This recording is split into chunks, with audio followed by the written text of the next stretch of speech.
Mais la ministre a déclaré l'échec, elle a avoué l'échec, c'était pas de manière implicite, c'est de manière publique. Il y a eu, oui, de manière publique, bien sûr. Il y a eu, bien sûr qu'il y a échec. Suite, il y a à peu près, il y a 7 ou 8 organismes économiques internationaux qui ont fait également, qui ont abouti également à ce résultat, qui ont fait des enquêtes en Algérie. Il y a, par exemple, l'enquête effectuée par un organisme anglais et qui place l'Algérie en bas du tableau. Il y a le Forum économique de Davos qui classe l'Algérie en bas du tableau. Il y a de 2015 à 2016 l'enquête de l'OCDE qui place l'Algérie en avant-dernière place du classement mondial. D'après les organismes internationaux. En 2017, c'était l'UNESCO. Pour l'UNESCO, cette école figure à la 119e place, derrière la Tunisie, derrière le Maroc. Et il y a surtout la Banque mondiale qui a fait beaucoup de rapports sur l'école algérienne et qui mentionne que 68% des élèves redoublent au moins une fois dans leur scolarité. Et puis que certains élèves redoublent 2 ou 3 fois.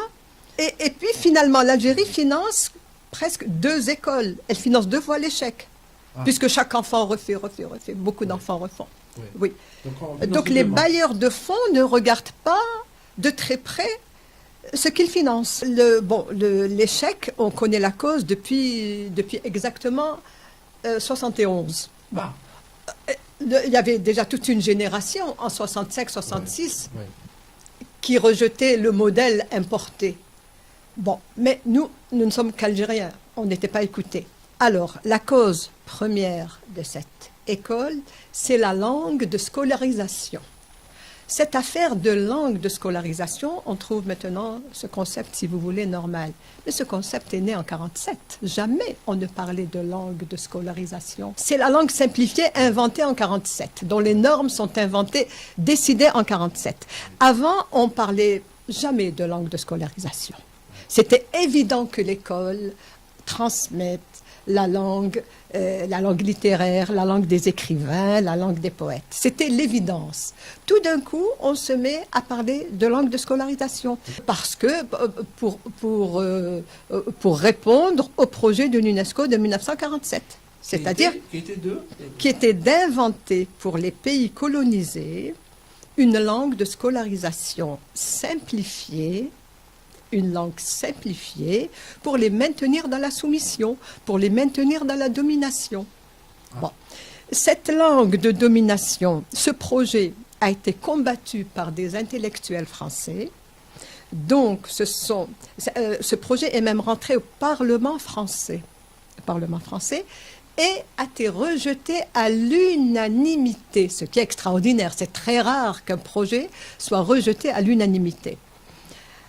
Alors, en 1954, c'était en tout cas un collectif d'intellectuels français qui était anticolonial, qui a combattu ce projet et qui a publié un livre collectif qui s'appelle « La langue simplifiée, non ». En fait, il y avait 2 titres. Il y avait la langue élémentaire, non. La langue fondamentale, non. C'est-à-dire qu'il y a plusieurs vocables pour ce projet. Moi, c'est moi-même qui préfère choisir la langue simplifiée parce qu'on est mieux compris quand on parle de langue simplifiée. Parce que quand vous traduisez en arabe, vous dites l'aura SSIA, ça peut même paraître bien, vous voyez.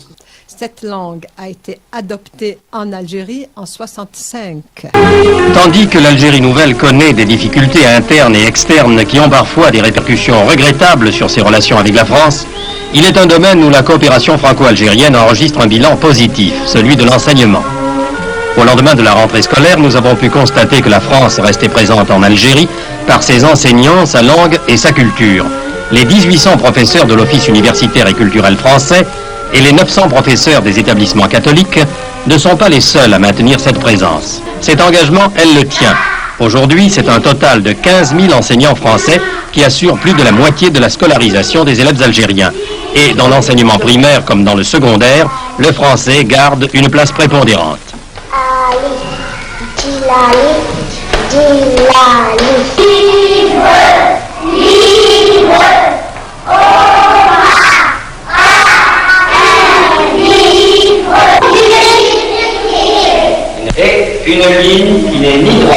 ni brisée. Des bords de la Méditerranée jusqu'aux confins du Sahara, le régime du primaire est le même. 10 heures par semaine sont actuellement consacrées à l'enseignement en arabe et le double, 20 heures, à l'enseignement en français. Dans le secondaire, la proportion passe au quadruple. Et l'Algérie le sait bien, qui continue à apprendre à ses enfants les bons vieux airs de notre pays.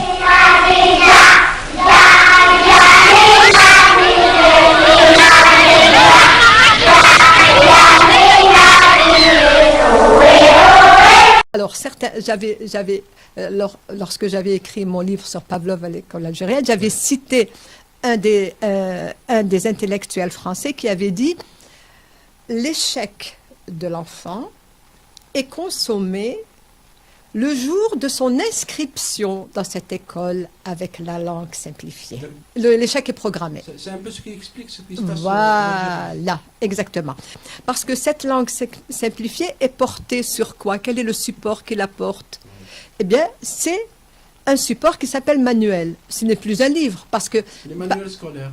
Oui, parce qu'un livre, par définition, un livre véhicule de la science ou de la culture. Or, avec la langue simplifiée, vous pouvez exprimer ni quelque chose de scientifique, ni l'un ni l'autre. Donc, c'est le manuel. En 71, l'Algérie était l'unique pays à utiliser le manuel. Pourquoi ce cri n'a pas été entendu en Algérie? Pourquoi les intellectuels algériens n'ont rien dit justement par rapport à... Ah, certains ont entendu. Oui. Bon, beaucoup ont entendu, mais ils ont été étouffés, ils ont été malmenés, ils ont été traités d'antinationaux. C'était une époque dramatique. À l'époque de Boumediene, quand même. Oui, 65, 66, 67. Les codes fondamentaux, c'est tout simple, c'est l'importation d'un mode d'organisation. C'est pas de la pédagogie, ça relève pas de la pédagogie. C'est pas de la pédagogie, qu'on comprenne, oui. Oui, c'est l'Allemagne de l'Est. Oui. On a importé de l'Allemagne de l'Est. Oui, malheureusement, ils n'ont pas importé la pédagogie de l'Allemagne de l'Est. Parce qu'on peut dire ce qu'on veut sur les pays communistes, mais ils avaient le respect de l'enfant. Et ils ont bien formé leurs enfants. La preuve qu'après l'effondrement du monde soviétique, ils ont pu compter sur leurs enfants qui ont assuré la transition. Et nous, on se retrouve, est-ce qu'on peut réussir à faire des études avec la langue de conversation, la langue de la simplifiée, la langue de la communication quotidienne, avec une liste fermée, 50 mots ou 40 mots, et des mots, et des mots concrets? Est-ce qu'on peut réussir? Non, on ne peut pas réussir, c'est pas possible.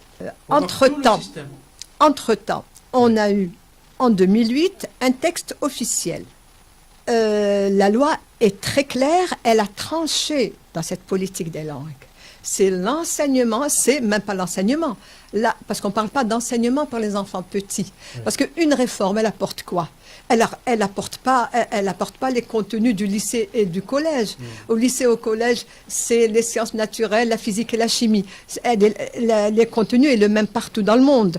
Donc, les réformes apportent comment préparer les enfants pour entrer dans les mathématiques, pour avoir accès à la chimie, pour avoir accès à la connaissance aux sciences. Donc, il y a toute une période, non pas d'enseignement, mais de transmission.